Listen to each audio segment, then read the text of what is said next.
ناریشی دیکەی ئەم هەفتەی خولی نابی لاوانی کوردستان لاوانی برایەتی لەسەر یاریگای خۆیان میوانداری لاوانی پێشمەرگەی هەولێریان کرد. پێشەم یاریە پێشمەرگەی هەولێر بە 9 خاڵ لە پێشەنگیانەکاندا هاتوو، برایەتیش بەبێ کۆکردنەوەی چخالەگە لە خانی پێش کۆتایی خولەکە بوو.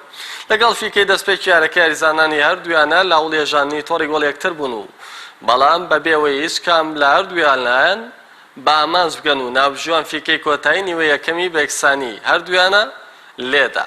لا نیوەی دووەم و تایبەت 20 خولەکی دیاریکراو یاریزانانی پێشمەرگەی هەولێر باشتر بوون و هێرشەکانیشیان بۆ سەر گۆڵی برایەتی مەترسیدارتر بوو، بەڵام بێسوود بوو. دوجار ناوبژیوان فیکەی کۆتایی یارەکەی بە یەکسانی و بەبێ گۆڵێدا. بەم یەکسان بوونە لاوانی پێشمەرگەی هەولێر ژمارەی خاڵەکانیان کردە 10 خاڵ و بۆ خانەی دووەم دابەزین و هەرچی لاوانی برایەتیە بەم یەکسان بوونە یەکەم خاڵیان لە خولەکە بەدەستێنا و لە خانەی پێش کۆتایی خولەکە دێن.